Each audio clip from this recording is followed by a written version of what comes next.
Yeah, you have to say got it, so you can I stay in got the it. You meeting. got it. So the first thing I'm going to do, which is something Vern requested on a recording, is that we mention his website. Or Vern, you can tell us your website so that we know that that's initially part of the recording tonight. Okay.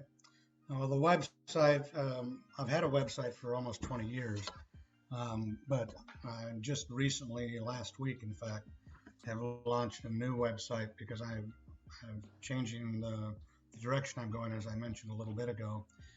It's just www.vernbartley.com, so it's real easy to access. And part of what I'm doing is developing the structure for my new business, for my gallery, through a facility called Art Storefronts. I'm going to guess some of you may have seen their information online. It's out there a lot. It's basically a company that is structured mostly with people that are um, um, not artists, not photographers, not painters, but are marketing, business, and research individuals and really understand what it takes to have a business and make it go forward, whatever the foundation of that is. In this particular case, happens to be the art arena. And I have followed this group for 2.5 years, looking at them, thinking, I wonder if that would be worth the effort. And when I finally decided I wanted to get back behind the camera again, I really took a hard look at them. And so that's the platform that I'm going to be showing up on the website with the work I'm doing and where I'm going with my work. So that's where that is. Okay. Well, it's 7 o'clock. Shall we officially start the meeting, Rick? Yeah, might as well. Oh, oh, Um, we've got, we had 17 people signed up and we got 16 here, so that sounds about right. That's not too bad. So do you want me to kick it off? Well, usually we start out with a few announcements. I don't know if we actually have any. Great. The only thing I see on our schedule we've got coming up is a hangout is scheduled on December 15th, and that's I think most of you know, or all of you know, we just get together and whatever you want to talk about. If you've got questions about equipment or post-processing or whatever it might be. And that's the only thing I see on the schedule. Oh, no, you're missing the most important stuff. I did. I just hit see more and I see Kaiser Holiday Lights Parade. You want to tell us about that? Oh, that is a cool event. I've shot it twice before. It's a night parade out to Kaiser. It's this Saturday. The parade supposedly starts at 7, but you want to be there by 6. They shut River Road down at 6. So you need to get there early and get a spot. I've scouted it. I know where the best light is. The announcement tells you about it. It's a lot of fun, and it's something new, something we don't often do. So it'd be cool to have a lot of folks there.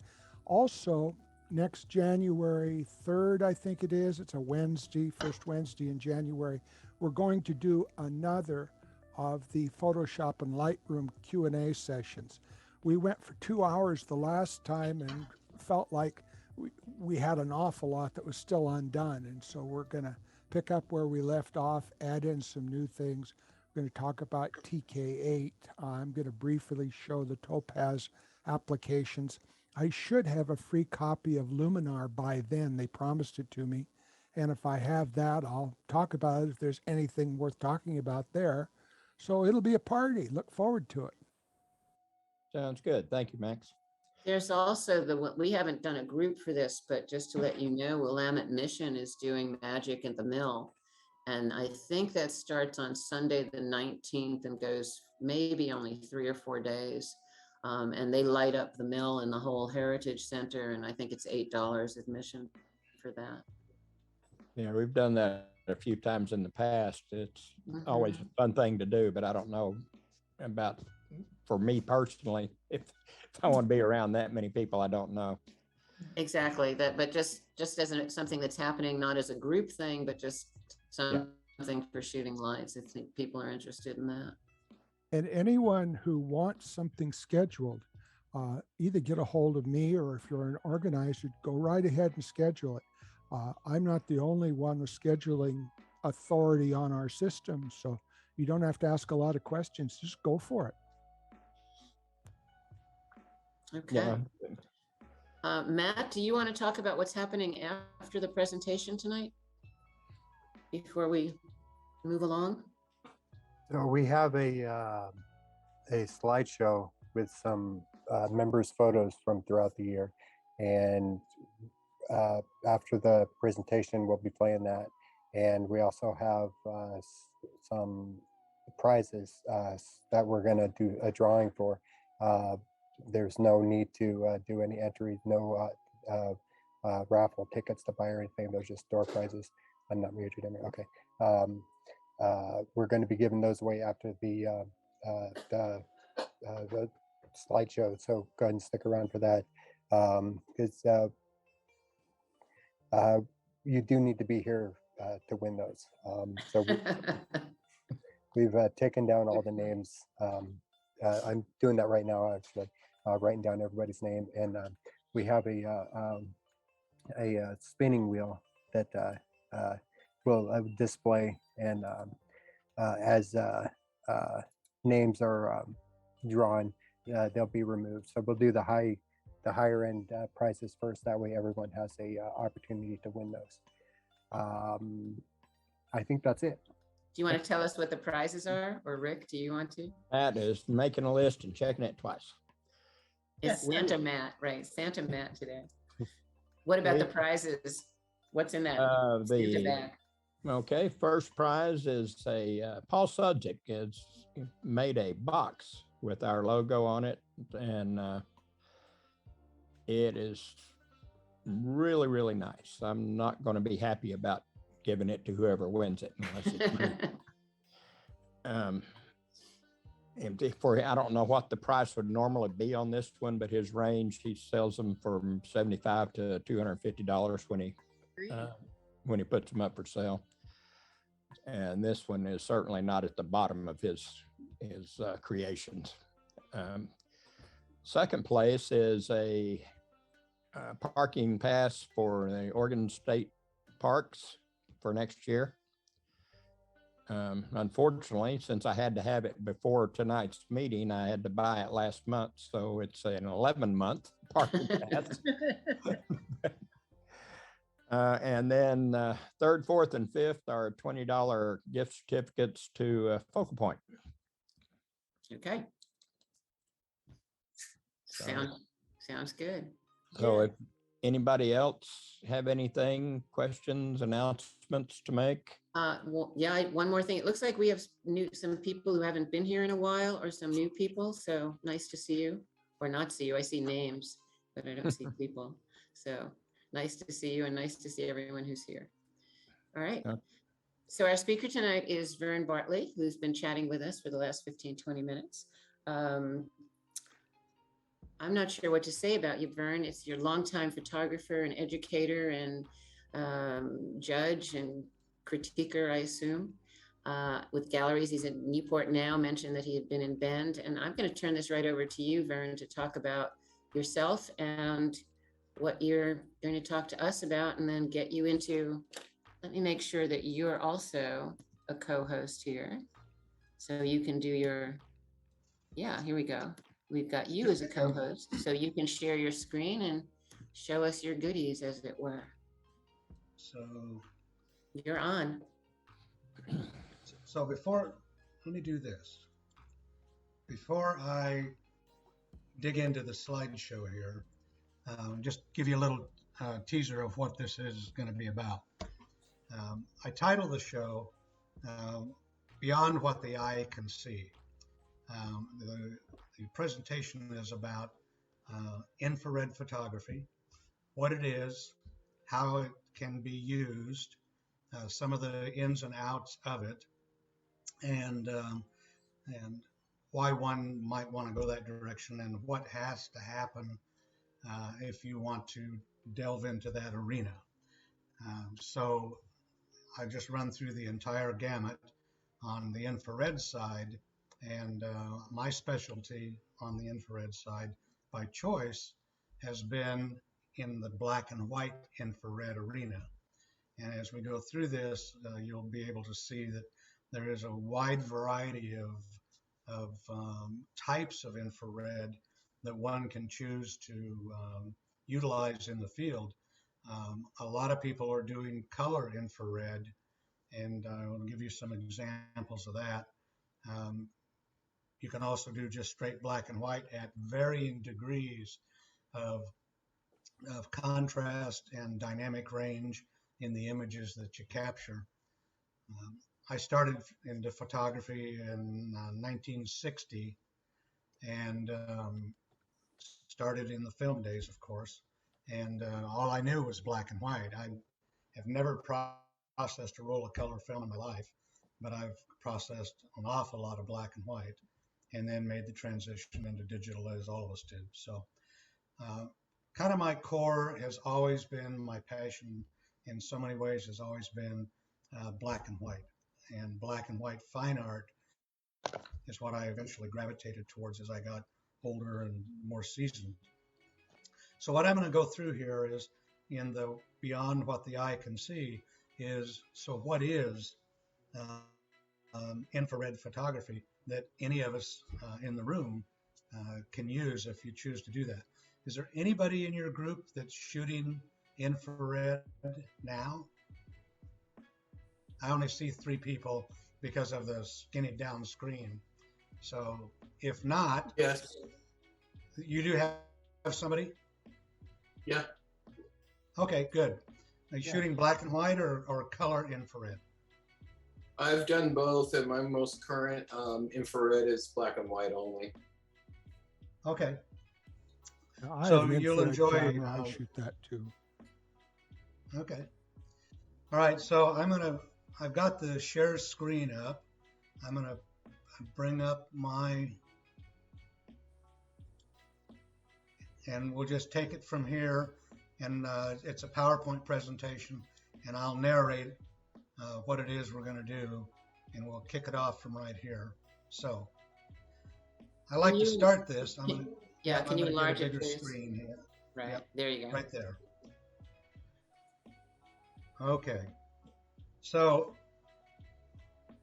I like to start this off with just kind of a quiz based on what people's perceptions are for what is infrared. And the easiest way to do that is to just, now can you see all the text, or are the individual screens, pardon? Yeah. It's visible. You can see it all? I can see Okay. the heat given off, but the first sentence there, the quiz in their first sentence. Yep. Yeah. Yeah, let's see if I can, I can move that. Okay, good. I I had your pictures up here, have and it was hiding my text. So thank you. Everybody should mute themselves except for the speaker, because we're going to have Mm-hmm. noise coming in. Well, one thing let me say is, if you have questions as we go through this first part, feel free to either raise your hand or just let me know you want to ask a question, because I think that's the best time to do it.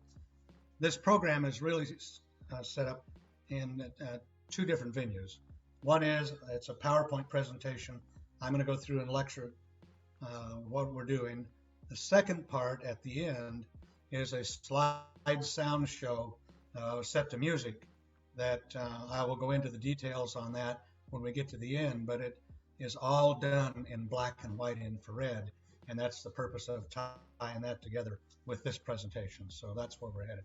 But feel free to ask questions in this educational part. When we do this slide sound show, that one is more for just entertainment and leisure to sit back and listen to the music and look at the images. So here we go. So the heat given off by the body and the landscape can be photographed with infrared. Is that true or not? If you said yes, that's correct, you would be wrong, because it doesn't have anything at all to do with heat. Infrared has to do with a spectrum within a component within the visible spectrum, which is invisible to us. So body temperature has nothing to do with why things show up the way they do in infrared. And I'll go into that in more detail as we travel through this. Infrared cameras can see through walls. A lot of people say, you bet. I know that that's what happens. I've seen it on TV. Well, it isn't true. You can't see through walls with infrared.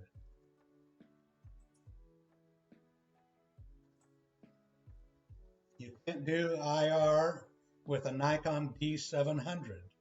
I have to tell you that I was a Nikon shooter for almost 50 years, and one of my prime cameras in the later years as we got into digital was a D700.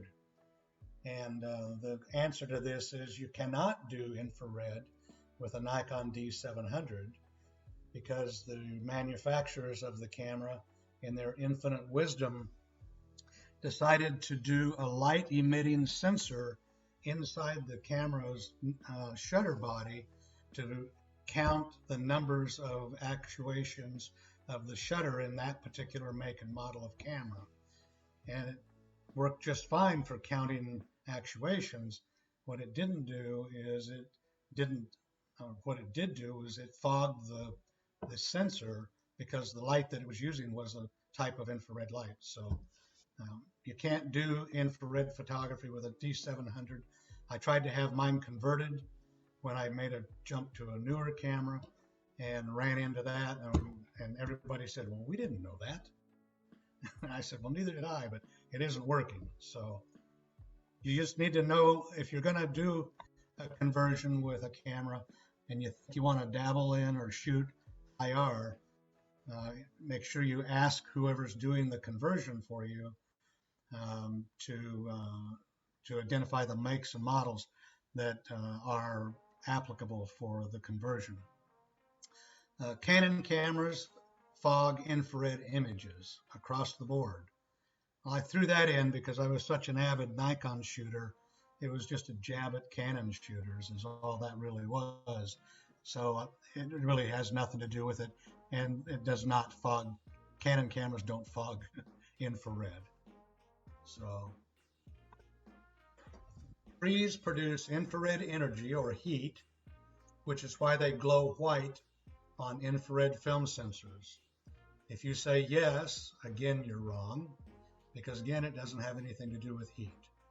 It has to do with other factors, which we will get into as we go along a little bit. Here's a great example of the kind of response you get if you have a black and white infrared conversion for a traditional DSLR digital camera. This is done with the 700, or not with the 7, with a 200. A Nikon D200 is what was used for this. It was the camera that I used before the 700s came out. So here's what causes the changes in the infrared, and I'll just lay this out for you now so that you can identify it and understand it as we go through the rest of the images. The areas that make a difference, and you can visibly see with black and white especially, infrared photography, is anything that has a photosynthetic process to it, anything that's green, that grows and has photosynthesis as a part of its overall caricature. Photosynthetic plant life, if sunlight is shining on it, will radiate and will register as white. Blues, in the visible light spectrum, blues are seen by the infrared sensor as black, or tones of black depending on how blue the subject is. So if you take a black and white infrared shot and you have a blue sky, that's why you get the dramatic dark skies like you see in this image here. And everything in this that has any kind of a photosynthetic process, the trunks of the palm trees, the fronds on the palm trees, a little bit of the trees along the shoreline in the back. Those are just natural responses in a black and white infrared conversion in today's DSLR digital cameras. Grays and whites, like clouds, for the most part, present pretty much like they are to the naked eye, though they will, dependent upon how much sunlight is on them, they will vary a little bit, but not a whole lot. White of water, like splashes, like you see here at the shoreline on this, they register as white. So as you get more familiar with using the digital infrared conversion, you begin to see in infrared, and that you understand that, okay, I know where this is going to go, I know what's going to happen over here, and depending on the time of day. So let me share a couple of things with you that have happened to me, and I've dealt with since I was a kid in college. I first got exposed to infrared photography when I was my first year of college, and I took a photography class, and the instructor of the class put a picture up on the board, and it was of the front of a building, and there was kind of a ghostly image of a Greyhound bus. You could even see the dog on the side of the bus.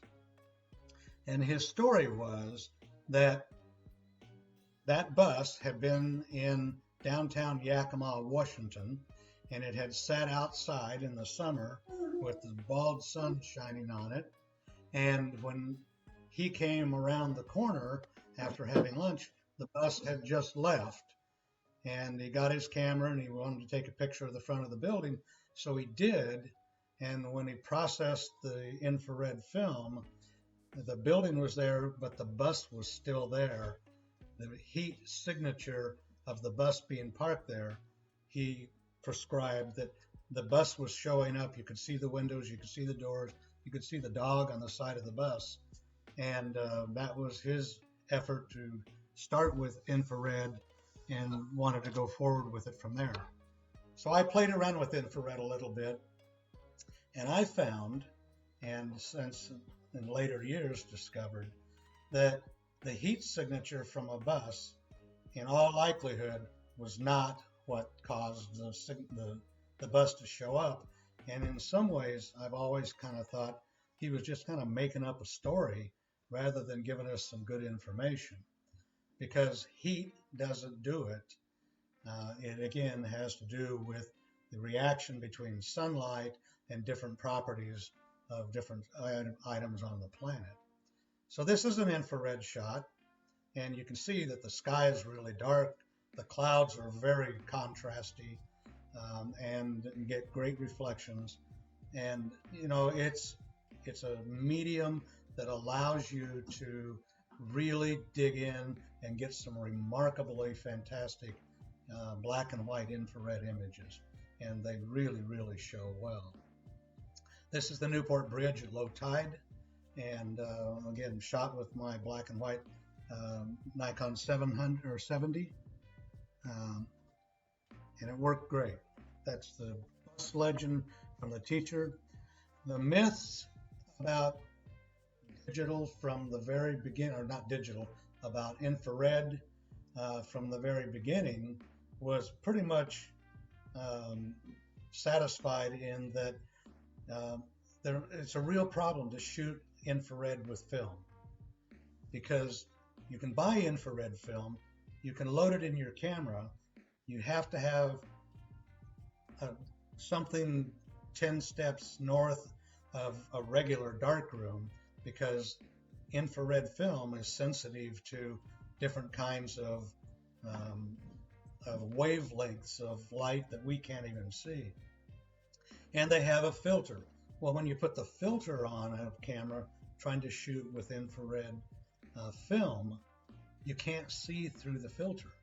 So you have to guess at your exposure, you have to guess at your f-stop, you have to guess at your shutter speed, you have to guess at your focus, and even if you were able to see it through the camera and you were able to in which to focus, the focus point for infrared is at a different point than it is for the visible light spectrum. So you can go out there and focus on the structure of that bridge and take a photograph with it with infrared film, and the likelihood is you will either be, depending on how you've set it up, you'll either be way beyond it or way forward of it, and in all likelihood it will not be in focus. Shooting infrared film is really difficult. It is also hard to process because it's hard to find a place dark enough to do it, but the processing of the infrared is equally as difficult as it is to try to figure out the exposures. So what's changed? Well, what's changed is now we're digital, and as we get into this, I'm going to show you how this gets converted, but that's where it's at in the old days. You usually would get dark negatives way, way, way underexposed, even though you did the best you could. Long exposures were usually the order of the day if you're shooting with the old film. Really hard to print, and when you did print it, it usually was really grainy. So it wasn't exactly a great medium for landscape or portraits or any of the rest of those. But it languished around until we got to the digital arena, and it's going to be really interesting what happens in the digital arena. So grain. All right. So film versus digital. I've kind of covered film about as best I can. Difficult to handle the rolls. That's the difficulty with the darkroom. IR filters, I've already touched on that. Not only were the IR filters really, you couldn't see through them to focus, but they also were extremely expensive. I never could afford one when I was a college student and in my early years of trying to figure out what I wanted to be when I grew up. But at the time the instructor was there, he said that his IR filter that he purchased to do his bus shot was $150 in the 60s. So that's pretty spendy for one filter. Can't see to focus. We've talked about those. You can't use a meter with the film. Never sure of the focus. Always a big mystery. Okay, so that's where it is with film. This is an infrared shot done on an overcast day of dried prairie grass kinds of stuff. It's almost like tumbleweeds of a graveyard in central eastern Oregon, and long exposure. This is done digitally. This is not done with film. I haven't touched infrared film for probably 30 years. So digital, here's what you get with digital.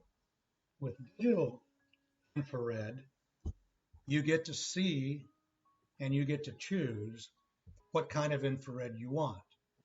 I'm going to show you a graph of about 25 different kinds of images, different colorations, different shifts in color, with color, digital, infrared, and I'll go through how that happens.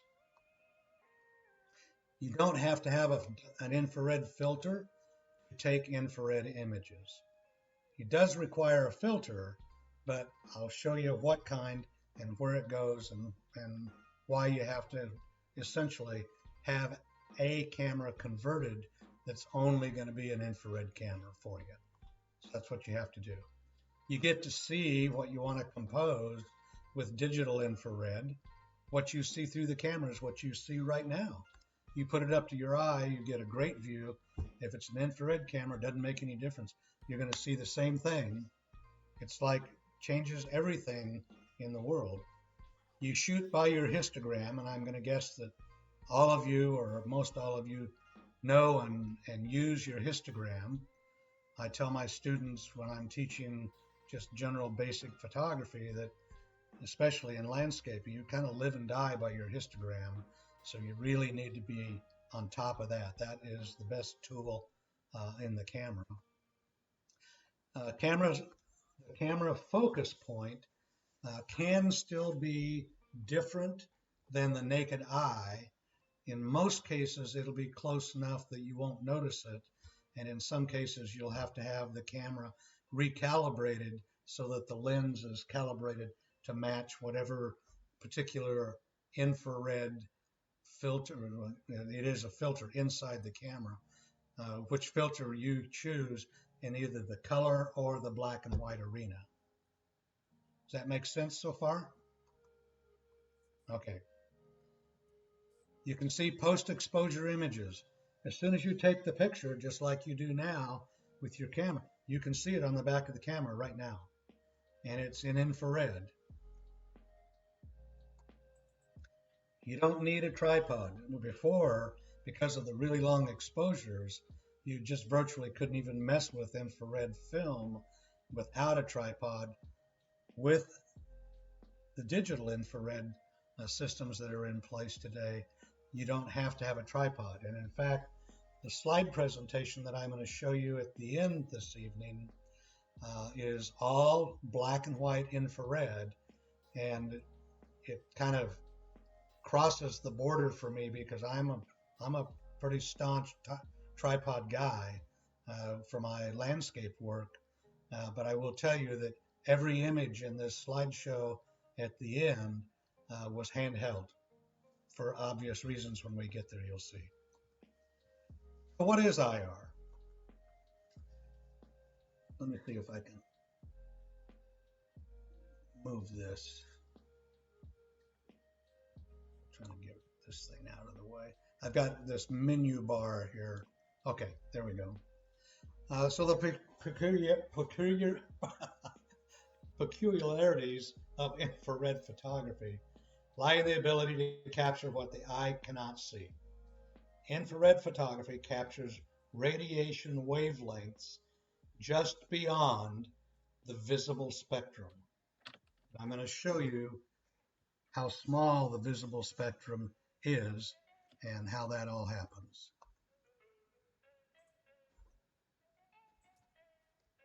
All right.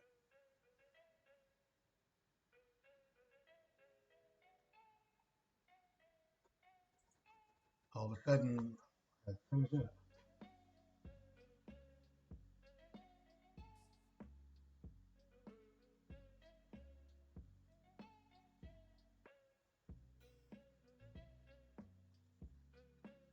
Huh.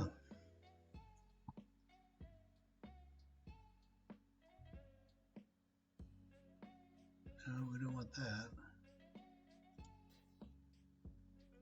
I'm sorry.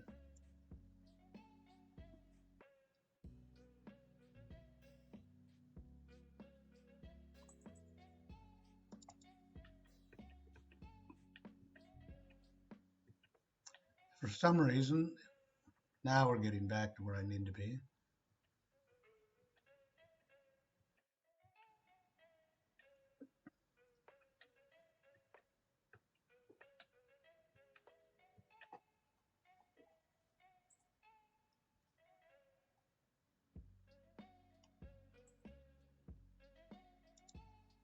Okay.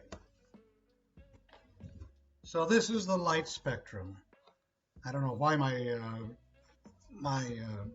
transitioning from one slide to another just locked up on me. So now here we are. So this is the visible light spectrum.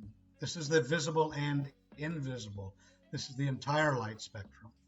And what you see, can you see my cursor on the screen moving around? Yes. It does show? Okay.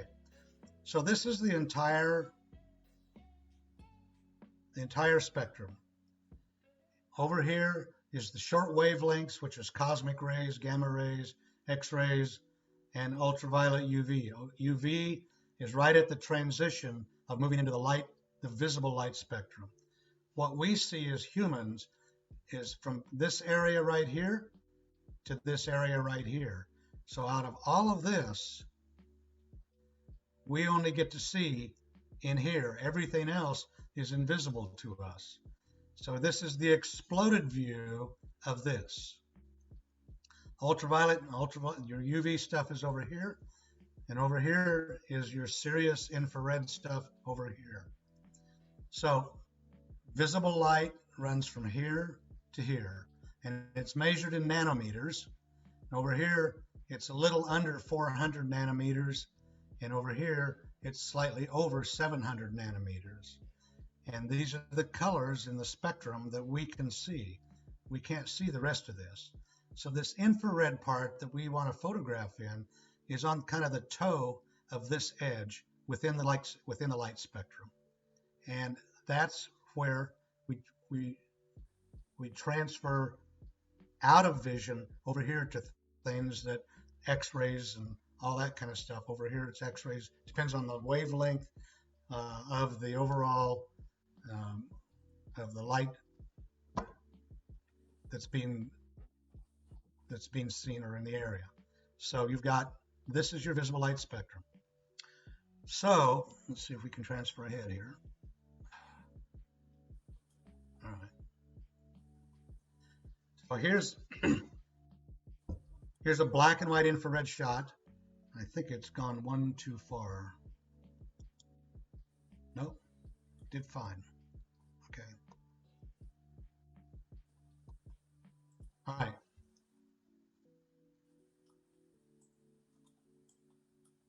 The more sunlight that lands on the subject matter when you're shooting with infrared, the brighter and the whiter, if it's got any photosynthetic properties to it at all, it's going to go lighter and lighter the more light that it gets. And this is a good example of that. This is a shot done down in the southwest, and the sun is shining on this butte right here. Sagebrush has a photosynthetic character to it, so the sagebrush lights up when the sun shines on it, where here it's in shadow as the clouds moved across the monument, except for here is in shadow, so you don't get that white presentation or the light presentation. Yeah, you see how the sagebrush is really bright through here, and right through here it's all darker and grayer. So when would be the best time of the day to photograph with black and white infrared? Somebody take a guess. Middle I of think the you're day. all muted, aren't you? Midday. Pardon? It almost seems like midday would be the best time to shoot. Absolutely. Midday is the best time. Now here's the strange part about this. You guys, if you try to do infrared photography, you will figure out that you love it if it works for you, but you'll also figure out that you may have ruined your day. Because when I shoot landscape work, my core times of the day are the blue hour and the sunset, right after the sun goes down and just before the sun comes up. Those 2 periods of time for regular digital landscape photography, that's where it's really at, and it's all about the light. And in the middle of the day, that's when you go siesta underneath a tree someplace and get in a hammock and enjoy yourself because you're going to take a break. Well, when I started doing infrared digital photography or infrared photography, it just screwed up my whole system because I'd been used to shooting in the morning and night. I'd go till midnight. I'd be up at 4 in the morning, and I'm shooting in the morning and in the evening, and then I had the day to myself. When I started shooting digital infrared, that took care of my rest period, and I found myself shooting literally all day long. Around mid-morning, I'd get out of that regular mode and I'd go into my infrared, and it just worked really, really well. But it makes for some really, really long days. So photosynthetic plant life, the green stuff, it shows up as white. And this is a great example. These are lily pads. And if you've ever been any place where lily pads are, they're a deep, dark, really, really beautiful green against water. And these are the reflections of these limbs of tall grass that was on the side. And even that, they do reflect enough. They've got enough light on them, but these show up remarkably well. And it all comes from the amount of photosynthetic response that it gets to how much sunlight is on it. You're going to see this image again in the slideshow at the end, but this was probably one of the most aha moments, probably in the last 25 years for me, in something new with photography. This is an iceberg in Alaska, and I'll go through more of this when we do the slideshow. This is the signature piece from that show and that body of work. I titled it Mother Nature, and that's a simple iceberg.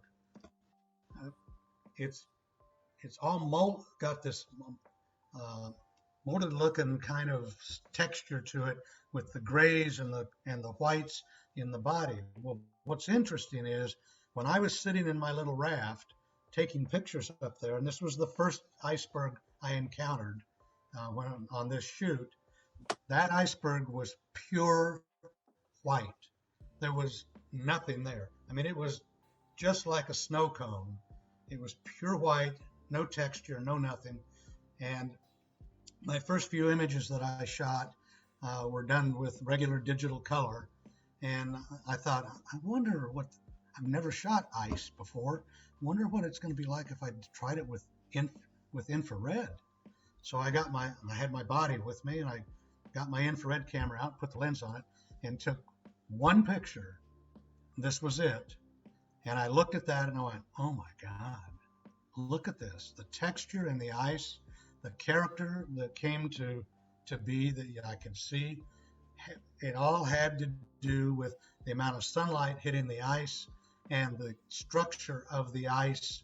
And the ice, the glaciers have a blue tinge to them. So what happens with blue? It goes darker, doesn't it? So this is the blue from within the ice registering in different shades of gray, and it just knocked my socks off.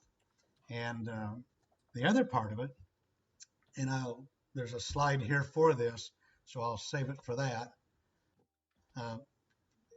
But you learn to see in infrared, and this one shot taught me more about how to see what infrared was doing than anything else I had been involved with. So this is what I used. Blue is black, the glacial blue in shades of gray. And the question is, so what's back there on the hills? Is that snow or trees? How many think it's snow? Just put your hand up. How many think it's trees? It is trees. This was shot in late September, and there was no snow at all down on the Kenai Peninsula, which is the area where this was shot. So all of this snow back here is not snow, it's trees. These are trees, these are trees. There was no snow left late in the summer. So it can kind of fool you on where it's going, but it's a great illustration of how infrared transfers those tonalities to something that's totally different for us. But what is a digital IR camera? All right, so I'm going to show you how you get a digital IR camera. What spectrums can a digital sensor record? All right, I just put that back in again to remind people that this is the part that we can see here. This is the IR spectrum. No, excuse me, this is the visible spectrum. This is the IR spectrum over here. So we take a camera and we go out and we take a picture. How do you get infrared out of the camera the way it's built? Well, I'm going to show you how they do that. And we call them, there's two filters. One is in the camera when you buy it. It's called the hot filter. And one is when you purchase to put in your camera to replace the one that comes with your camera. Every digital camera ever manufactured and sold on the retail market has a hot filter over the sensor in the camera. And that filter's job is to block all of the infrared light that comes through the camera's lens, because it's there every time you shoot. But you had to get rid of it, otherwise you've got infrared mixing with visible, and it really gets weird, and it's not usable. So there are two filters. You've got the hot filter that comes in the camera when you bought it. So you give the camera to somebody in a camera repair shop that has the skill set to do this, and they will take the camera apart, and they will take the factory filter or the hot filter here off,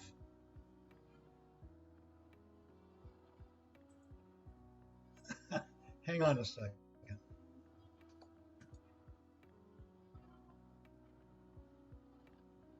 Oh, jeez.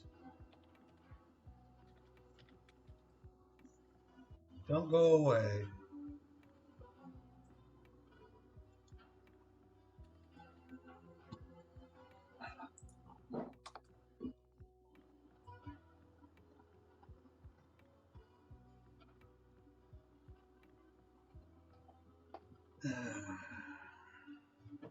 I apologize.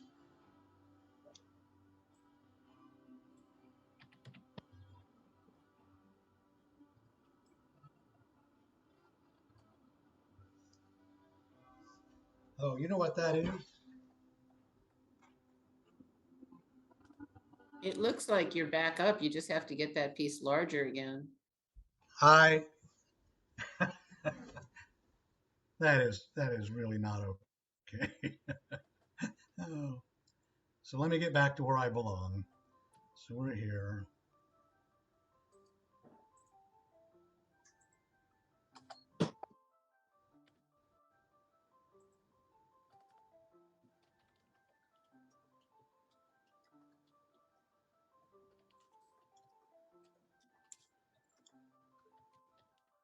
It might help if you wanted to minimize these. There you go. You got that back. I was gonna say you could minimize the zoom stuff. Yeah, now I got it. Mhm.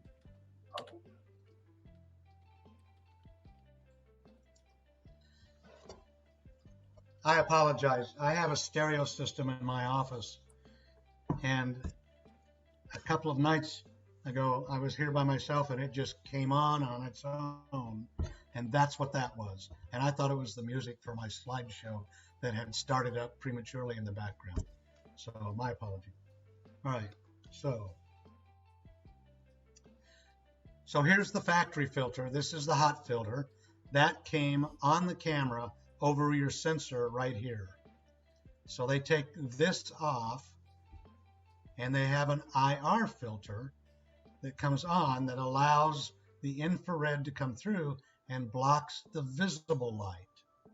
So now the only thing this sensor will respond to is the IR light coming through this filter. Okay? Mhm. All right.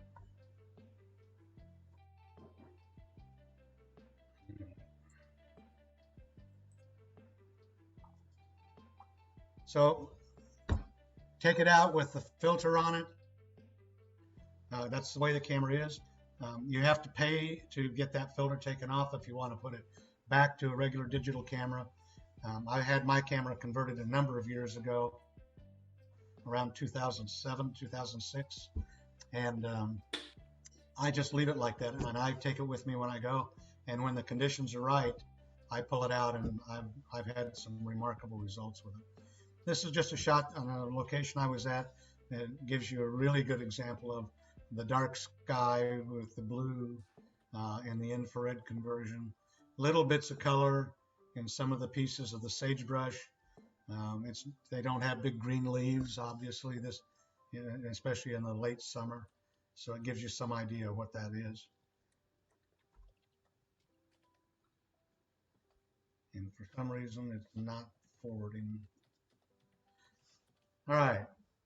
Myinfrared.com is a website you can go to, and it will give you a great visual example of all the different options that are available to convert your camera to infrared color.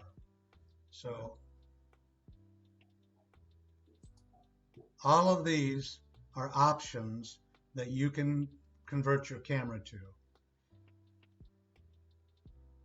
I think there's 15 of them there, if I'm not mistaken. Mm-hmm. So how do they do that?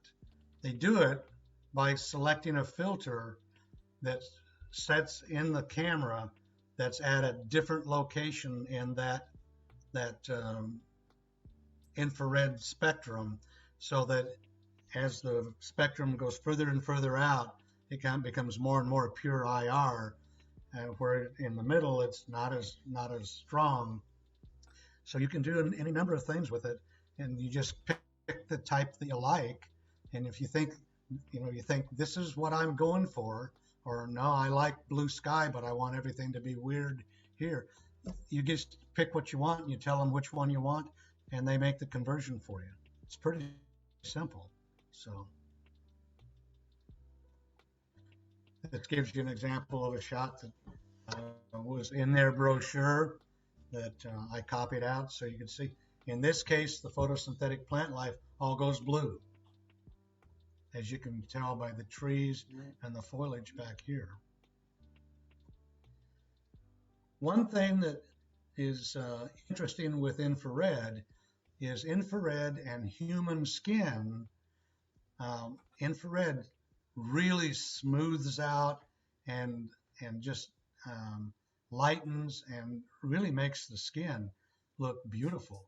And this is an example that they also had in their brochure that showed a bunch of skin and still could be shown in public. So advanced camera in Beaverton is one place that you can get your camera converted. They're the ones that did mine. There's the camera body with the sensor body out of the camera. So now this is the gauge for black and white, leading off and starting to bleed off into some color. So this row is all black and white. You can do any number of different kinds of conversions with that. This is kind of a normal, this is called deep black and white IR. This is the filter that I use on my camera. I wanted contrasty, really, really dramatic kinds of infrared opportunities. So I went with the maximum. And you just go through their materials, pick out what you want. Here you can see they've got shrubbery right here, same shrubbery. Look how white this is compared to this, compared to this. So that's how you get the camera to be a digital infrared camera. It works pretty well. And the companies that do it, the cost to convert a camera, when I did mine was $300. And if you want to convert it back, which I just bought a different camera, you can do that, but it's another $300 to take it back. So I just keep it for the kind of stuff that I know I'm going to want to shoot. This is an infrared shot with livestock. It's obviously a couple of zebras. I titled this Zebra Dance, and really liked it. The image is a little bit soft. It's not tack sharp like we usually like to see, but it lends itself to this particular image. And the reason it's slightly soft is because of that difference in the focusing, even with my camera, which has been calibrated. it wasn't tack sharp. So, and it had to do with focus. So, white balance. When you first get your camera and you take it home and you take a picture, it's going to probably look like this. Now, you may not get all the sun flares, all this stuff through here. That's because infrared is really sensitive. If the sun is coming anywhere close, like it is off this water right down here, you're going to get flare. So you have to be really careful with infrared when you shoot it that way. So this is not what you want. At least that's not what I wanted. So I wanted my stuff to be that black and white. Well, it's real easy to get it to be black and white. And all you have to do is you go someplace outside where you've got, and this is as good an example as any, this green lawn right here. The greener and the shinier the grass is, you just take your camera out and you point the camera at the grass, get close so that it fills the frame, and you do a custom white balance, and it automatically converts to this. You go from that kind of stuff to this kind of stuff. So people look at this image. This is Smith Rock over in the Redmond area in Central Oregon. And the giveaway on this image that it's infrared would be what? Tree.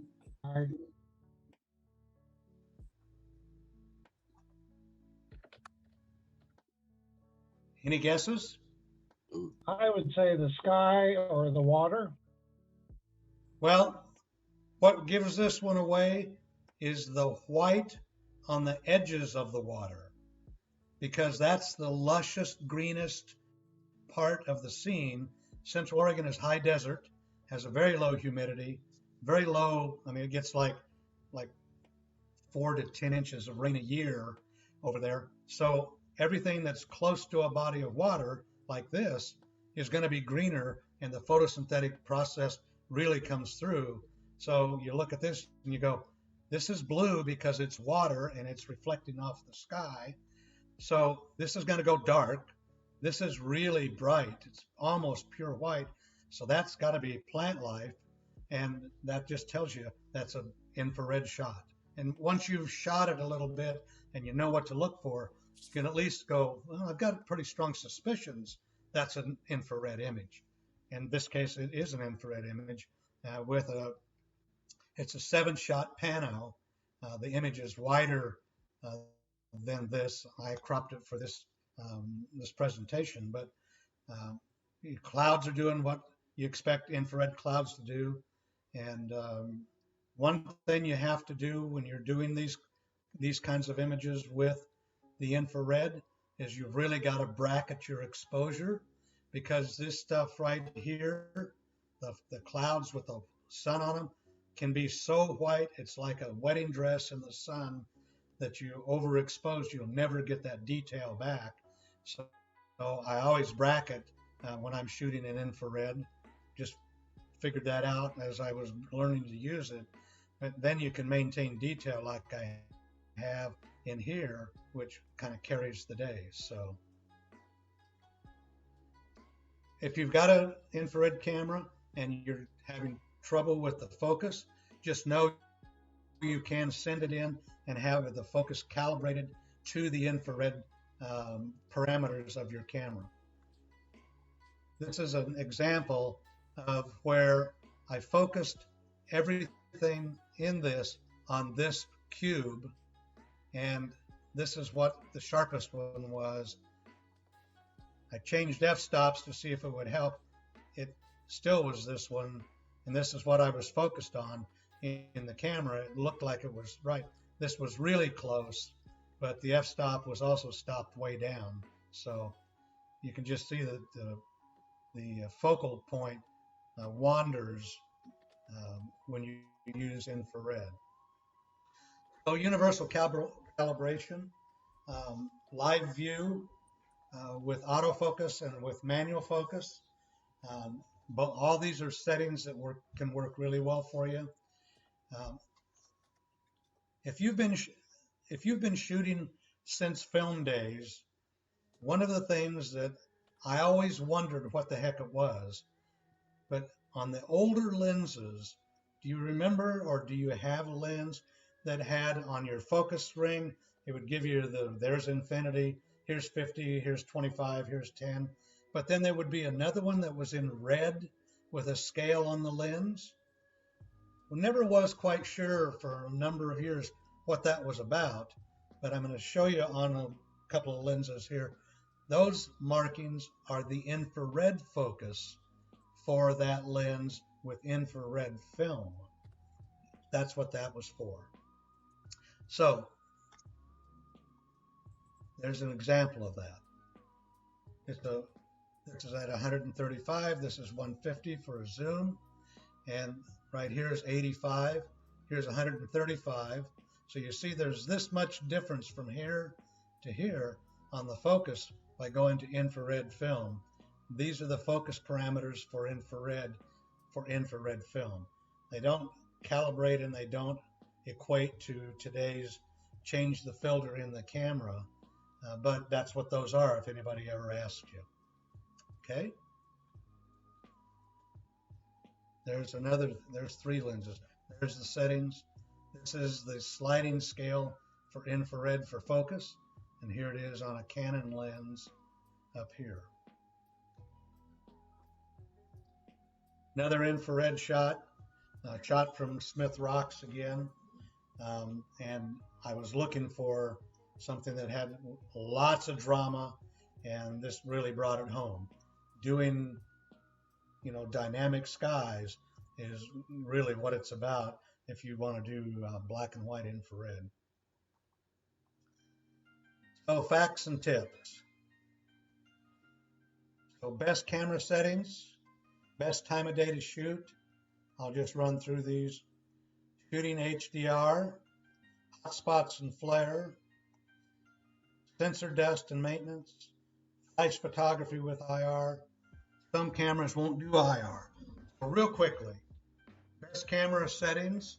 I just shoot based on the meter in my camera when I'm doing black and white infrared, and I always let the cameras tell me where it's going to be, pick up my camera, take one shot, and look at my histogram. If my histogram is within the parameters that I want, then I go ahead and shoot. I shoot almost everything in high dynamic range so that I've bracketed. I've already talked about that. We've talked about the best time of day. For me, that just screwed up my daytime, but it's been well worth it. Hot spots and flares, I showed you that when with the sunspots coming across. Sensor dust and maintenance seems to show up a lot more on infrared. Using a flash with infrared, dependent upon the flash you have and the color temperature of it, it will or it will not make a difference. They're not all the same. There isn't a cardinal rule for it. If you're going to shoot with infrared and you want to do it with a flash, test it before you go on anything that's important. And some cameras won't do IR, like the 70 that I showed you earlier. So neutral density and polarizers don't make any difference. If you want to shoot blurry water, so you put a neutral density filter on, and so you can stop it down and get a long shutter speed, it pretty much doesn't make any difference if you're shooting in infrared. Always, always, always do this. Histogram. It'll keep you in the ballpark. If you don't know what a histogram is, I'm going to just, for the sake of, if there's anybody in the audience that doesn't know what it is or doesn't use it, this is your histogram. You can just call it up out of your menu, show it up on the back screen. The right side is white, the left side is pure black. The one in the middle is 128. Over here is 0. Over here is 255. Here's 128, and here's 0. 0 is pure black. the absence of light. 255 is as white as it can get in a digital exposure. In this case, the white part is right at the very bottom here, but it's mostly inside the box. Over here, the same thing. Both of these histograms, I would take the picture and run with it.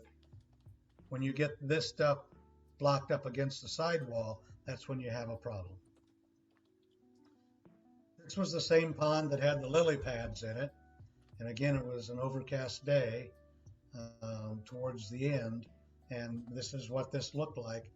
Just a bunch of rocks and a lot of green grass.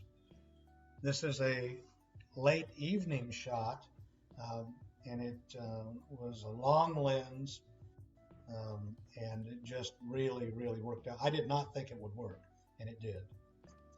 This is a cottonwood burl that was growing on the side of a tree in one of our national parks. And I said, I wonder what this would look like in black and or in infrared.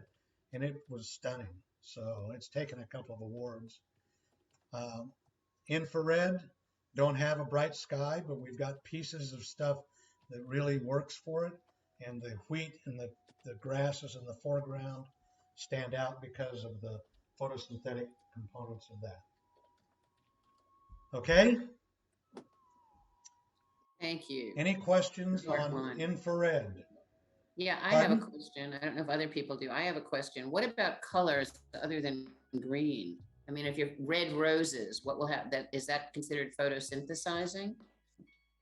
The rose usually won't do much, Okay. but the leaves of the rose do. For some reason, it seems like the photosynthetic plant life has more to do with the green pieces Yeah. than the stalks or the petals. Okay. So at least that's been my experience. Thank you. I think it's important. Anybody to else? talk- I think it's important to talk a little bit more about focusing, because the reason we have problems focusing with infrared is because the infrared wavelength refracts differently than the visible light framework. That's why when Right. you try and focus through your viewfinder, you end up not seeing it because it's not going to focus through the viewfinder accurately. That's where the calibration comes in. But if you focus off of your screen, it's focusing, showing you the focus at the actual plane where the image is going to be taken. So you can use live view and focus precisely all the time with infrared. The same That's a thing great with these point. Sony cameras that have the mirrorless, where you're not actually looking at the viewfinder down through the prism out the lens.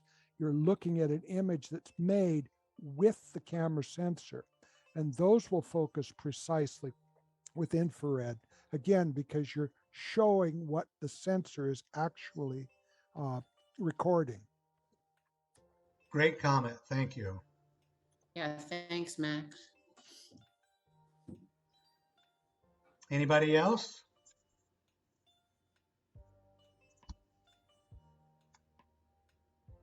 How many people want to go shoot black and white infrared? I see one. I can only see 3 people. So If you One go out of into 3 isn't gallery bad. view, yeah. Yeah, I think there are quite a few of Yeah. us. It also works for those of us who don't like to get up at sunrise. That's right. Sounds like Yeah. perfect.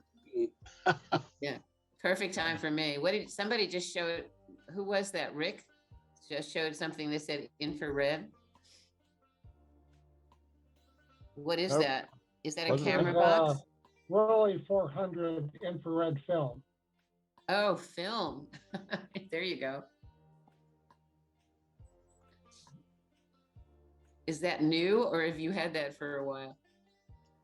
Oh, I've actually shot some pictures out at Deepwood Estates with that Mhm. stuff. So, and around and about. Very cool. That's a roll I haven't shot yet. So you may be our in-house expert, Rick. We'll have to get you up and going there. And I just have to wait for a little bit more sunlight. I'm curious if the processing price, or do you to have infrared film processed? Is that more expensive than normal? No, it's the same price. Okay. Since I do it at home, it's Oh. essentially free. Okay. Yeah, he's definitely our in-house expert, I think. Yeah. I know there's another part to this, so any more questions? There is a comment in the chat, by the way, that Scott wrote, and it says, really amazing images. Now I have to get another camera. Thanks for being so inspiring, Vern. So Well, that's the comment in the chat. that was kind of how I felt when I discovered some of this. And the first time I saw an image in a program somebody gave, and they said that they had done it with a digital infrared camera.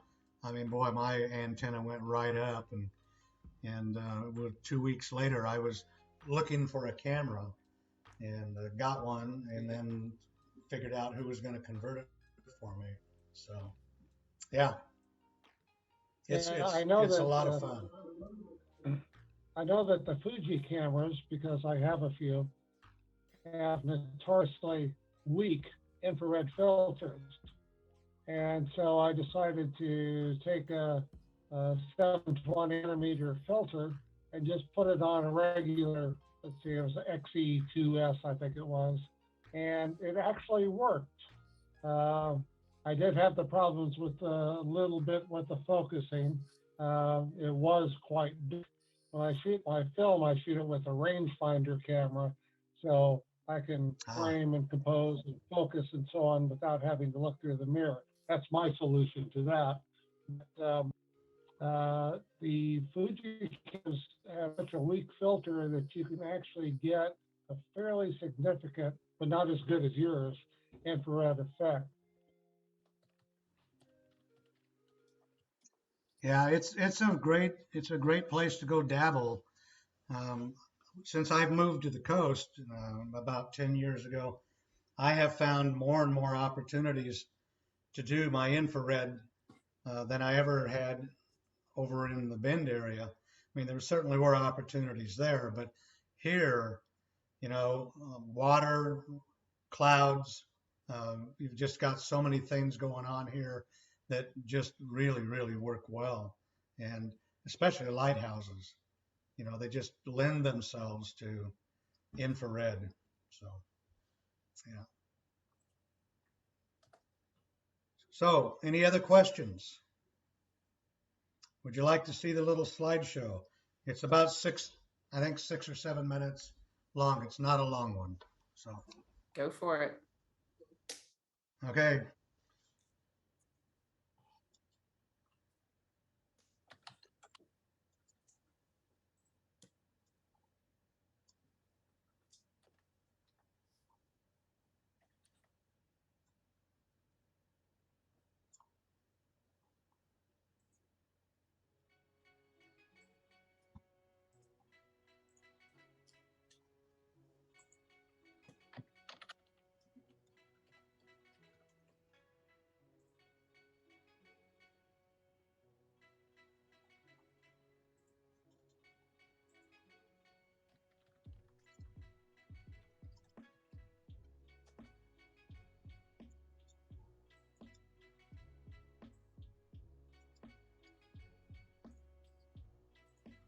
I'm not hearing any music. I don't know if you shared sound on that one, Vern.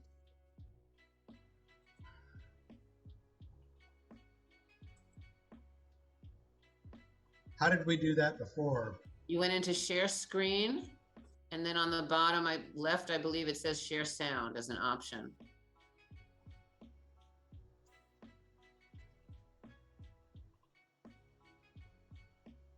So if you want to pause this, and then on your share screen, it should on the bottom say share sound. Yeah.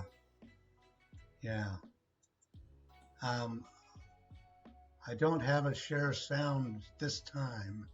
I have stop share. You are screening. No, you want it on the bottom. It should be screening. down on the. It should be down on the bottom. Matt, can you help him out here? On the window where you go to share your screen, before you actually click share, there's a check box down at the bottom that says to include the sound. Okay, so maybe you have to stop sharing and restart the share. Yeah. Okay, thanks, Matt. So I'll stop sharing. Right, then go to share screen Now I again. see, I see everybody. Okay, now go to share screen. Yep. And then in the And bottom share left, sound. there you go. Yep. And then What share. is optimized video clip? Matt, Don't mess with that. I don't know, Matt? I'm not sure. I haven't played with that. I would mess with it. Okay, That's okay. All right, let's see if we can get this to work.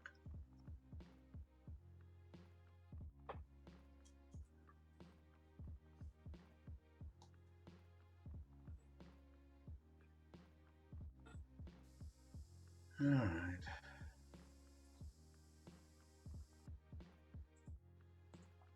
you had it there for a minute. Yeah, I know. Come back, come back. I'm going to stop share again. Okay,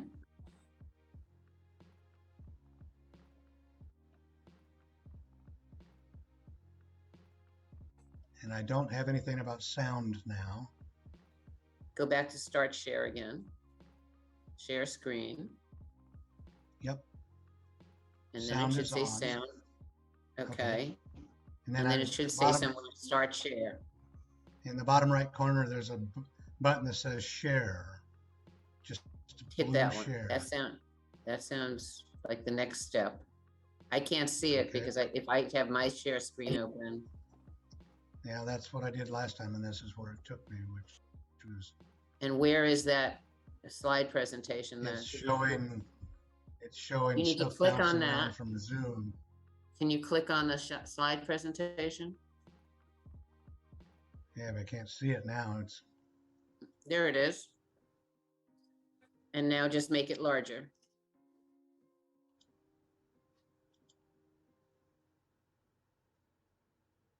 Okay.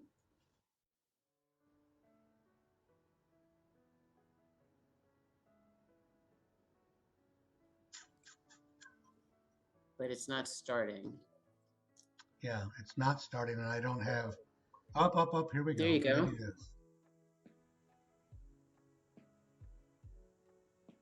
Here we go.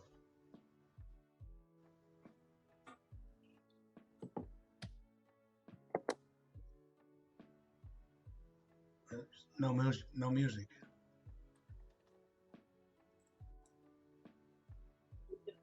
No music. Huh, it worked this afternoon when we tried that. Well, can we do Oh, this wait. without music? No, hang on a second. The wrong program came up. That's why. There's no music in that one. You had two presentation tabs down below. I think it was the other one. Yeah, I did. I'm trying to get out So you of might this. have to stop share again. You might want to stop the share again. Get to the other one. All right. Okay. And then go back to share screen. And do the other presentation.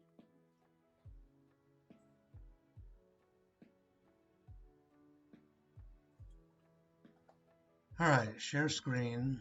Mm-hmm.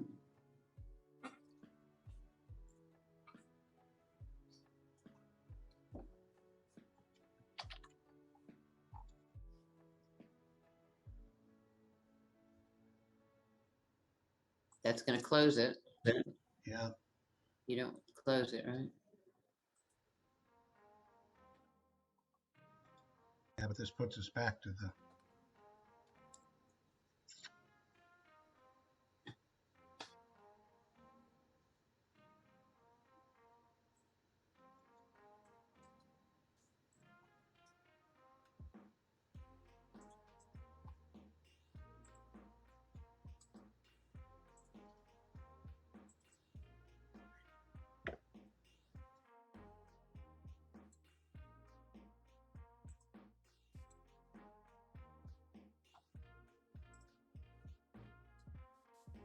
I want to get rid of this one.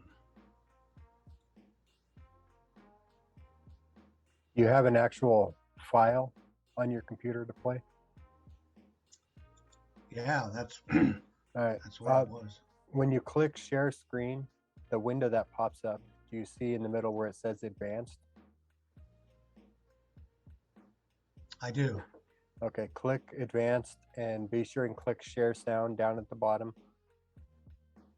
It's clicked. Okay, and then over in the middle again, click video. And then go find your file. You might have to double click video. Yeah, and then go find your file.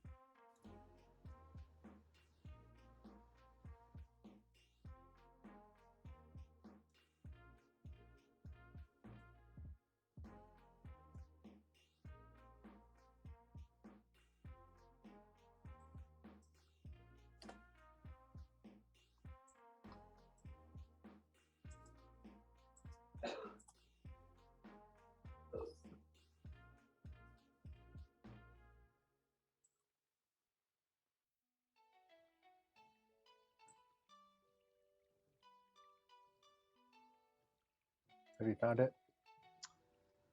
I thought I had, but Matt? Yeah. If he closes all that Zoom stuff, will we be able to see more of what's up open on his screen? It looked like you had a web page open. Is that what you were talking about? It would look like a Zoom page is open. Right. It looked like a Zoom web page from. Right, but if he closes that, would we be able to see if he, where else he can click on his screen to see what else is open? Because that doesn't really matter, does it? Maybe. I think really don't know what else open on his computer. So. Okay, Yeah. yeah, right. You wouldn't want to close it, but you could minimize it. If you close it, you risk losing your connection. right. Oh, I see what you're saying. Yeah, it looked like it was some of the Zoom original emails and links, though. Yeah, you can minimize. You can the minimize browser, though. that, You can- right? That's a good idea. Why don't you go back to share screen, Vern?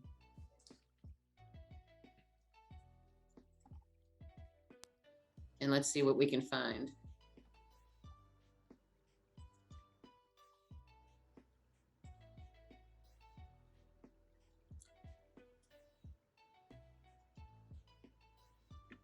Okay.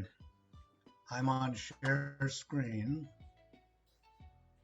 Okay. And music is clicked. Share sound is clicked, correct? It is. Okay, and now start sharing the screen. By clicking in the green box. Mm-hmm. Click share, the way you did before. And you should see the video as one of your options to share. Yeah, that's what and we're looking for, but right now we're still not seeing a shared screen. You're not sharing your screen yet. Well, it won't until he double clicks the video, then it'll share it.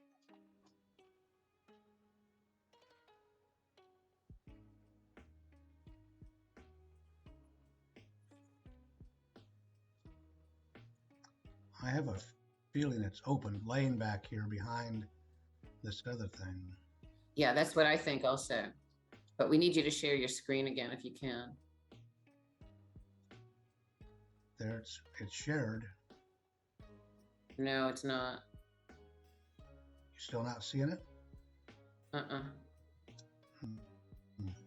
Well, I click shared screen. Let me go here. All right, stay with me. I'm going to click the leave and see if I can get this stuff cleared off the screen. And then If you leave, you'll have to sign back into the meeting. That's okay. Unless there's a problem there. Shouldn't be if you link back in. Okay.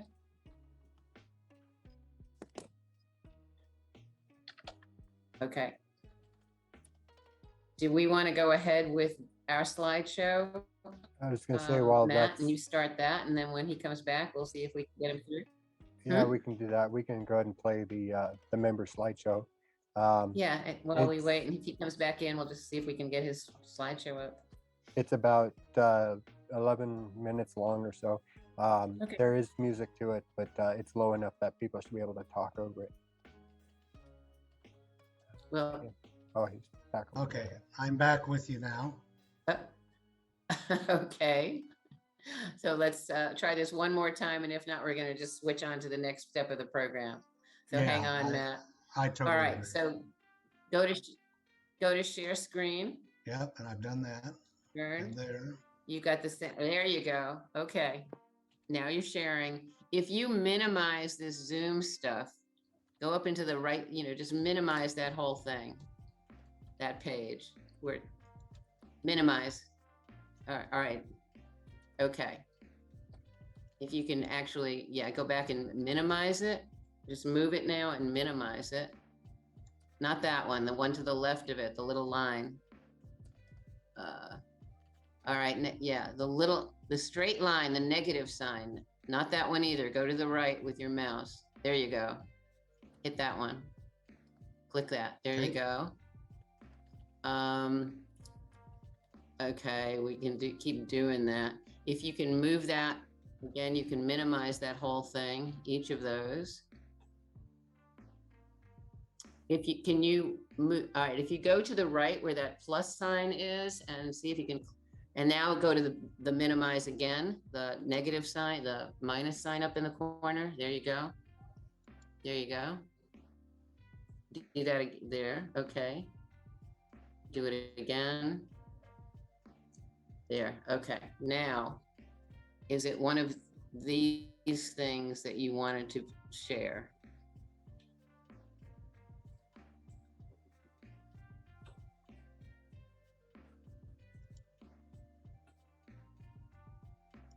There you go.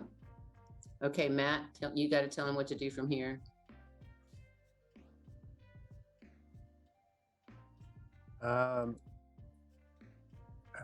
You're The in. glacier one is the one you want, right? Not that one, the one below it. Right There here. you go. Well, if you're already sharing a screen, yeah, just go ahead and open it. It's loading. Okay. Okay. Yeah, click that. Click that square where you are, and that should make it full screen. There you go.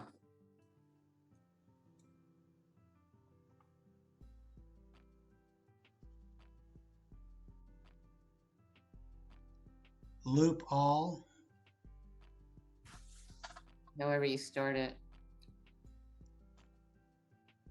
That looks good. Here we go. I hope. Yep. Sorry for that. Just enjoy the music. Hope the music plays.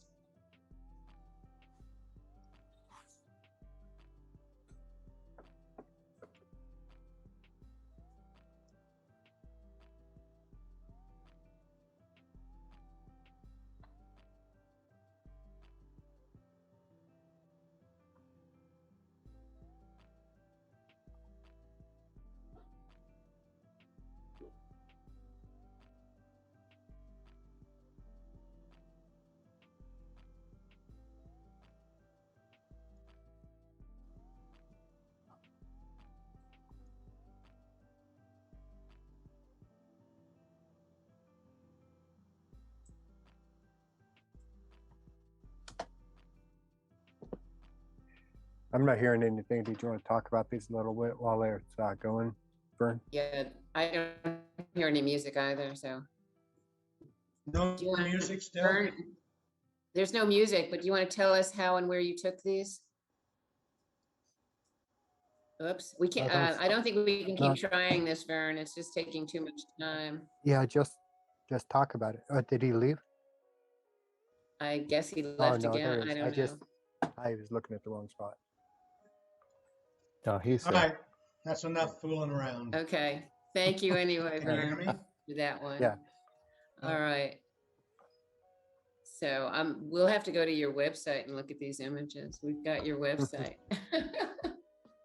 Thank you so much for this presentation.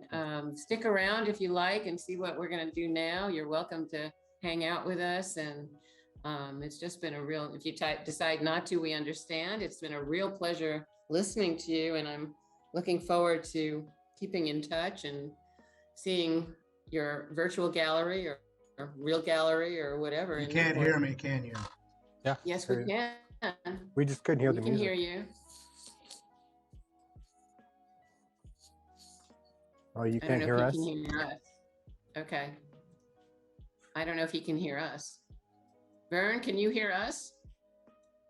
No. So something's with his speakers. Okay, Matt, do you want to just go ahead then? Yes, We can put something in the chat to Vern. that's what I'm doing right now. Okay.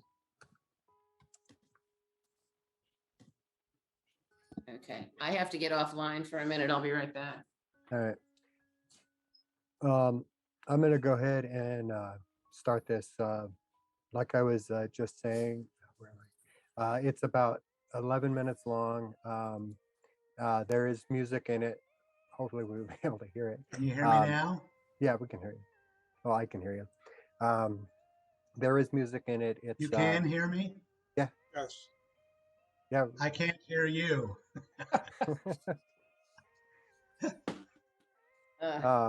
There is music in this. It is low, so we can talk over it. How about now? Yes. We can hear you. All right, Vern, okay. All right. Is So the slideshow going? not yet. No. Just. I never did. Okay. Can people see it? Mm-hmm. Yes, it's there. All right. I started the wrong one. I started a really short one. Somehow messed up. I'm sorry. Let me. We're all having problems here. Okay, We I just are. sent him something. I We'll see if clicked. he's still here. Okay. This is the right one. Okay. Thank you, Matt, for doing this, always.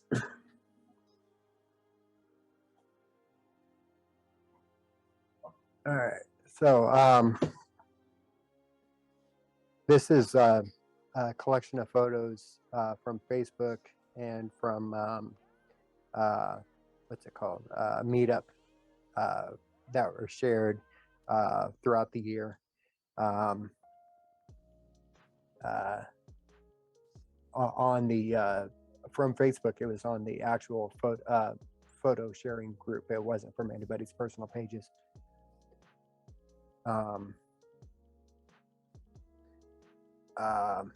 There are a couple of things in here. I'll bring them up when I see them. Are you there? Yeah. Can I'm gonna everybody see mute this? him right now. Hang on. I can hear you. Can you hear me now? Yes. Yes, Okay. right. My apologies. I was concerned It's about okay. that. Okay, it's okay. Can you see our slideshow now? All right. I'm sorry I interrupted. Go ahead. Okay.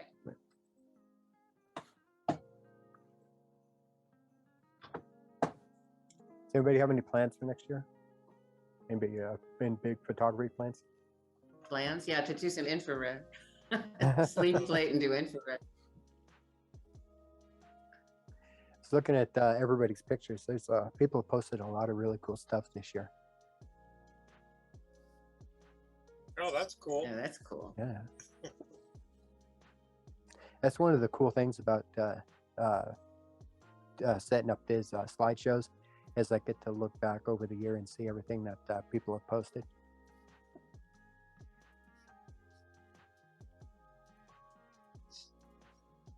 Yeah, it's nice because I've missed a lot of these. I haven't seen these. I drive by this place so often. Well, I don't drive. I'm a passenger, but that pest control place, I drive by it so often. Mhm. It's kind of an interesting dialogue there with the sign. Yeah. Mm-hmm.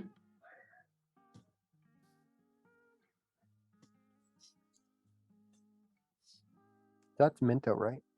Yeah. I That missed was the that one. walk. Okay.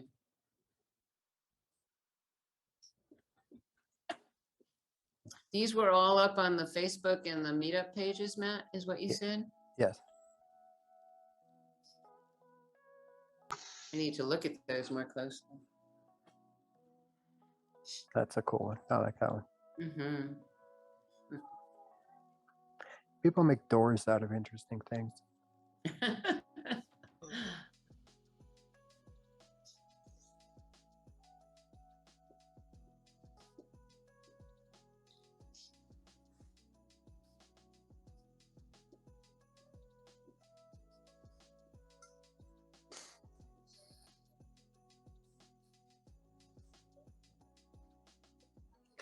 It's This is cool.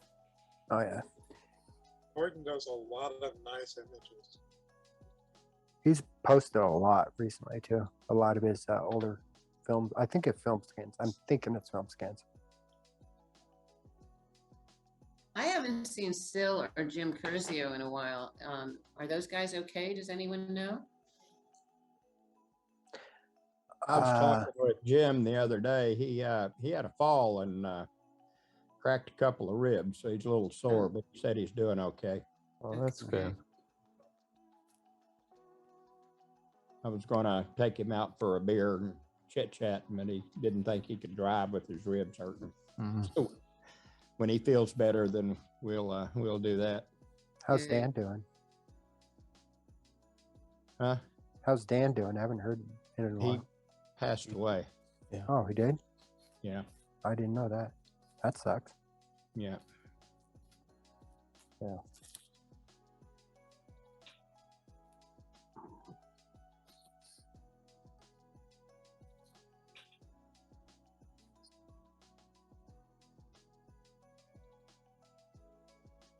Speaking of so, Uh,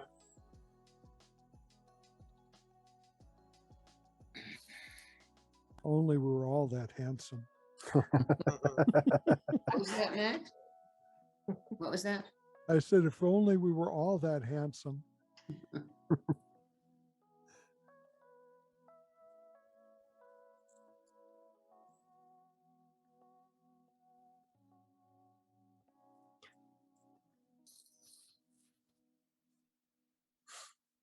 That's cool.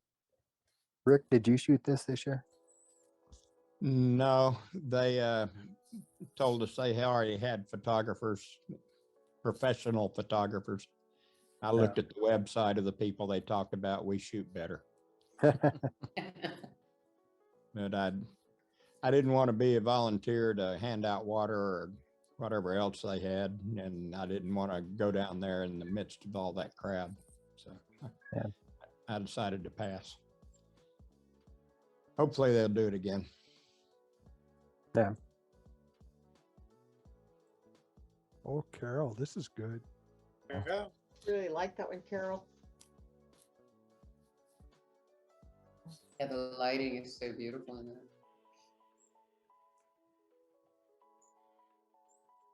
John has improved tremendously since he's been in our club. We'll take credit for that.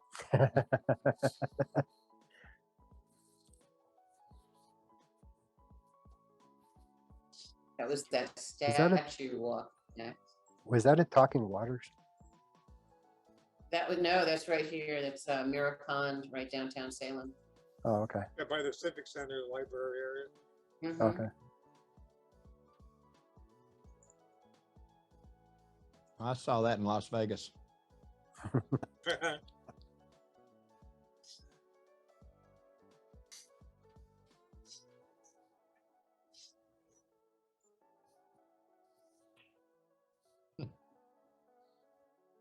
That was a cool one. I like that one.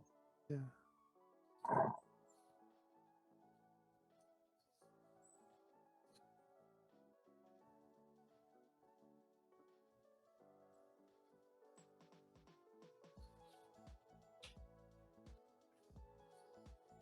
You've been practicing. I like that, Madeline. Thank you. Those are fun to do. Yeah.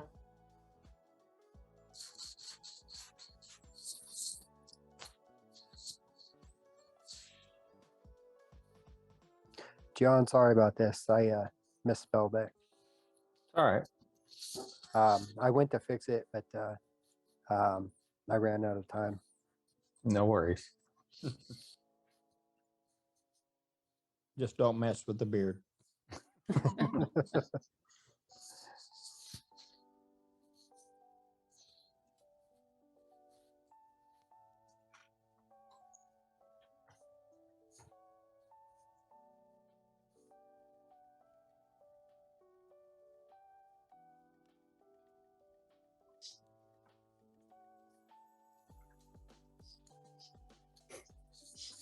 Nice, Jim. Yeah.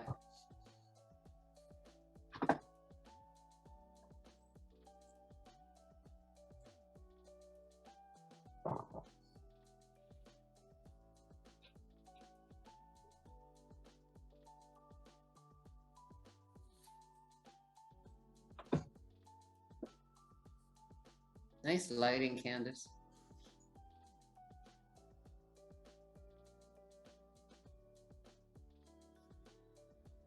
Laura, if you're still here, I had to replace one of your other photos with this one. It was just too cool. I'm still there. It's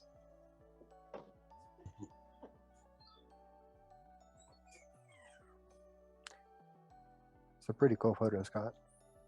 Yeah.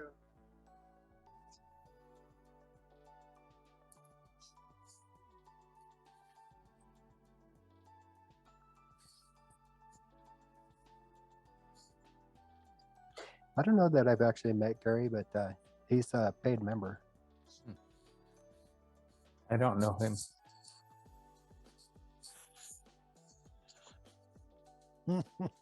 Don't, is he the one that moved back to California? I'm not sure.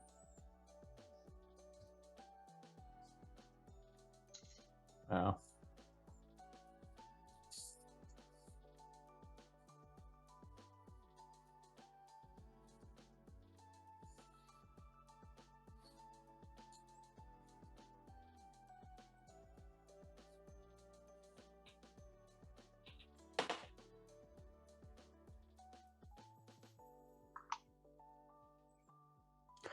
I have a photo that has Scott Smith in it.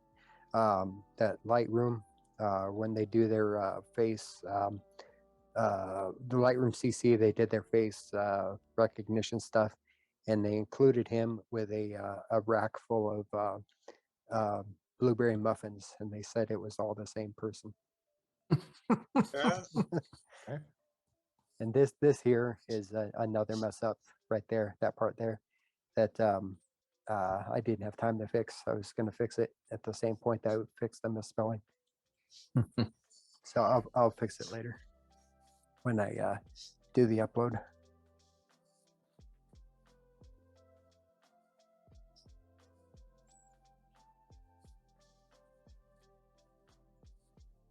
Looks just as grumpy as you, Rick. Yeah, that's what I thought when I photographed it. We're birds of a feather.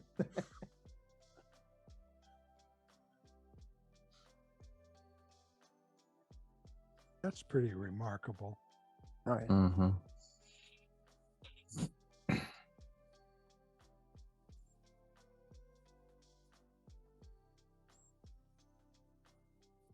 Got a shot from about that same spot, but mine's not quite that good. That's nice.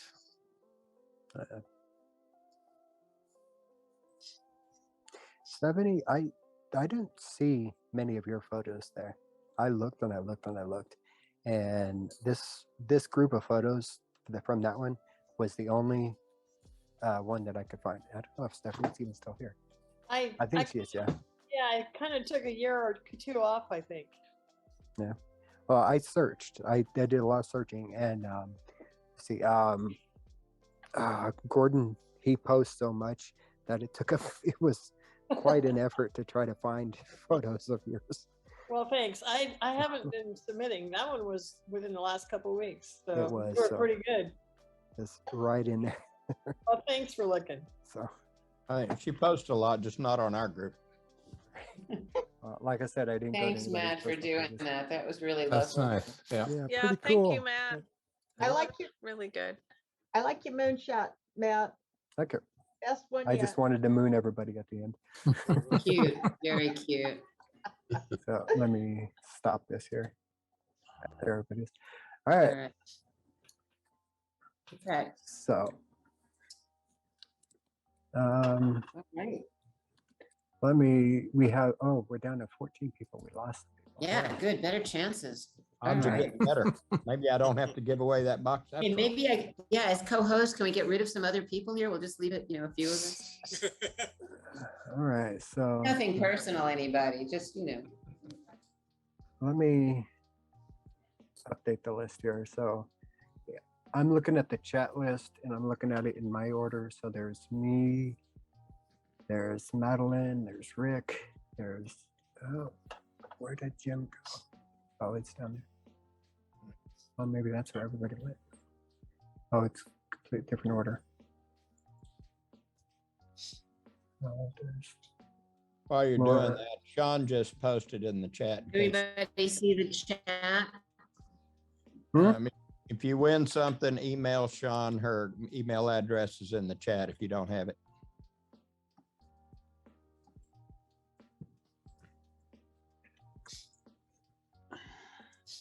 I'm sorry, I'm gonna mute my. Can you guys do some talking or something while I get everything updated? Talk among yourselves. You need a Yeah. drum Jabber, roll. Come jabber, on. jabber, Here you jabber. I go. gotta update this list here. There were several people whose images that were in that slideshow I don't think I've ever heard of, let alone met. So it was interesting to see names that are totally unfamiliar to me. Well, we've got so much Zoom stuff and haven't met in person that we haven't Yeah. had the opportunity to meet those. No, but even meeting, we were meeting a few years ago. I don't remember these people. So they're There not names. were there were a knew couple of them then that are either. not paid members, I think. I That's okay. Doesn't I matter. looked to make sure that they were paid. Really? Yeah. I was surprised. I didn't think Sherilyn was paid. Well, I tried to make sure everyone was paid. She was, it doesn't matter. She was a presenter and she was one of my judges at State Fair. Really nice lady. When was she a presenter, Rick? Do you remember? Not exactly. 'Cause Was she yeah, one of the she's not first the one? one I remember. She, It was before the fair. yeah, it was last year sometime. July, June, July. Might have I been. missed that. Yeah, okay, I totally missed. Oh, is she the one from Eugene, the report who was in? Yeah. Yes. Oh, okay, I do remember her. Okay. Okay. She's photographed the war in Afghanistan and it just Oh, yeah. been all over Yeah, the she was place. doing the prison, she was doing prisons in Guatemala or someplace. Was that her? She lived think down that there was for her. quite a while.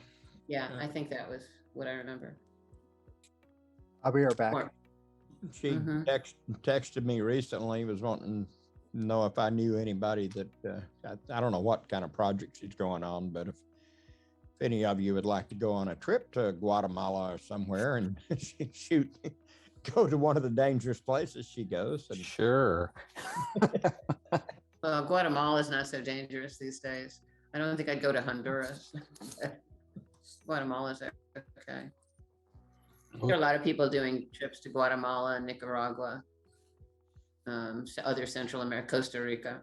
The problem now is there's a different kind of danger in the world. Yep. So some of those countries don't have any vaccination hardly going on. Right. So it's pretty much. And a lot of them have, Nicaragua is pretty well vaccinated. They've got a pretty good high rate of vaccination there. I don't know what vaccine they're using. I think it's Sinovac. A friend of mine's going to Peru, and I think it's one of the worst countries. They're like 10% or some crazy thing. Wow. And then you get sick some god awful place, and where are you going to get medical care? Yep. Nicaragua has some of the best medical care I've ever had. Do they take Medicare? No, but they're so cheap. A doctor's visit when I was there, so that's 6 years ago. a doctor's visit with the top doctors in the country was $35. That's not the copay, that's the fee. And these doctors were trained, my gynecologist went to Harvard. You know, these are not slack off, the public medical is horrendous, but the private medical system was absolutely great. My doctors had studied in Spain, France, America, different, you know, depending on the doctor. It was incredible medical care.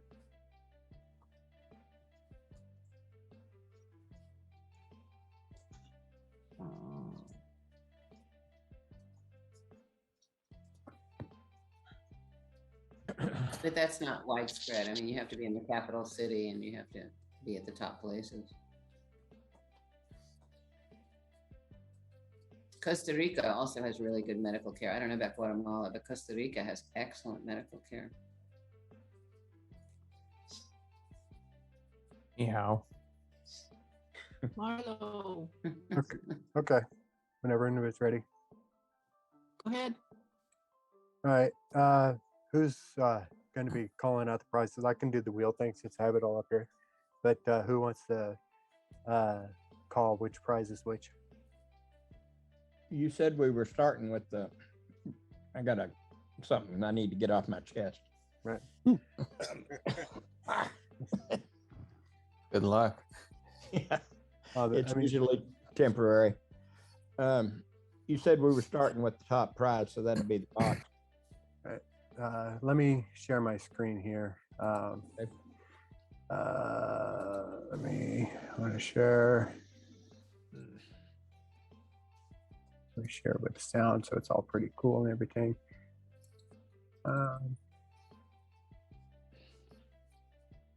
Can you guys see it? Yep. Yeah. Okay. So, so we have all the names right here. Mine And is not in enough spaces. do what? Mine's not in enough spaces. Oh, okay. Yeah, we definitely lost some people who were here before. It's too bad they left. I think if you complain, your name should be removed from the wheel. Okay. I take that back, Matt. So I can't see, well, if I pull up, yeah, I see that there's 14 people in the chat, in the participants right now, and there's 14 entries in here. So what are we doing right now? The box? It says 2 results. Should that be 1? I'm sorry, what? It says 2 results. Should that be 1? Oh, that was from when I was clicking it earlier. Thank you. All right, so we're ready? Ready? All right. Drum roll. It's not moving. Oh.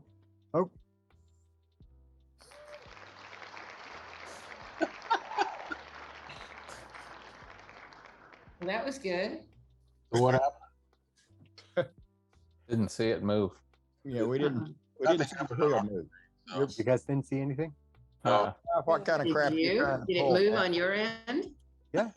Do you guys see? Yeah, I moved on his end and he won. Yeah, he's gonna win all of them. Okay, we'll have to take his word for it. Nothing happened on our end, Matt. So You see that it says that you're the winner, James? me? Yeah. No, it doesn't say that. Nothing moved. It still shows Carol and Candace. It's right between the two. So And that's a bad thing? no. I guess you're gonna have to tell us who won, Matt. Okay. Or try it again. No, I'll take it. Yeah, no, Who's the no, winner? for the Who's the next winner? one. I'm talking about for the next one. Okay, yay. Oh, hey. Okay, now do you see it? Yay. Yay! Okay, so I'm guessing you see it then? Yeah, we see that. Yes, we have a winner. Okay. Oh, before we move on, James, so I can avoid boxing this thing up and paying postage, Yeah. if we could make arrangements to meet somewhere, I'll just give it to you. Yeah, that's fine. Okay. That's good. Yeah. Okay, somebody writing this James? down? Bring it to the next meeting so that we can see it. You can hold that in front of the camera. Okay. Most of us haven't seen it. I'll get it from him and then bring it to the next meeting. If hopefully we're all still alive by the time we have the next meeting. But, No, even the Zoom meeting, you can even show it on Zoom. oh, that's So. true. Yeah, I could do that. Yes. Okay. Okay, so Next Now- is the parking pass. so we're back over here. So parking pass. Hey, Good. it's Now There got- it goes. Okay. There you go. Okay. Up it up. Oh. Uh, Catherine. Oh, Hey. Hopefully you haven't bought one Catherine, already. All right. Could we possibly do this again? I happen to have a pass to the state parks. You have one for next year? Yeah, just spin it again and give it to whoever else Well, wins. let's give her a $20 gift certificate. So Yeah. she's just trading exactly. down. We could do that. Okay, we can do- I'm we fine can do with that. Then you can spin again for that and just remove me and I'll, Okay, you get $20. okay. I had a feeling you probably had one of those. I did.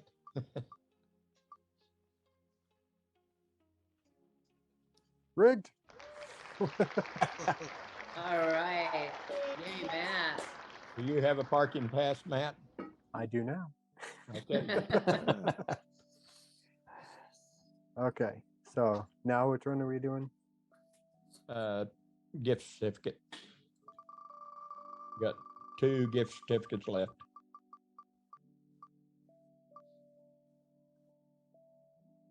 Whoa. Yay. Oh, all right. Thank you. And one more.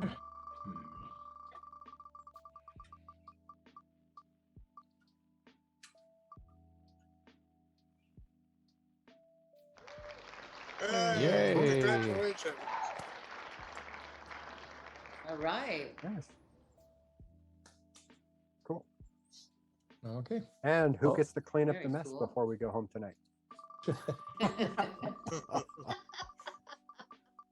Rick Clark, right? Avatar. Oh, Rick Mayberry. Yeah. All right. Cool. All right. Very cool. Well, Thank And you. let me- so Merry Christmas, huh? Yeah. You want to get in the Christmas spirit? Come shoot with me on Saturday night. Okay. Did you list the corner on your information what we're going to stand on? Yes, yes. It's right next to the Sherry's restaurant, Okay. near the Safeway parking lot. Okay, yeah. Can you park? Can people park in that Safeway parking lot?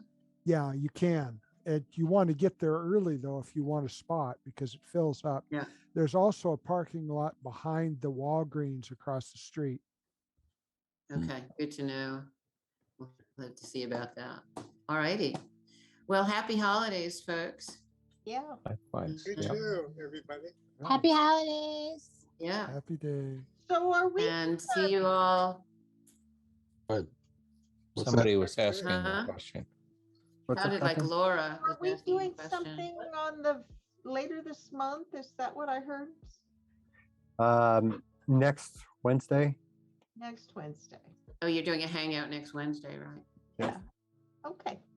And what about, wait a minute, next Wednesday, isn't that critique? When is critique or is there not a Oh, critique? this month? Critique, at the last critique, there were only 3 of us. Laura, Jesse, and myself.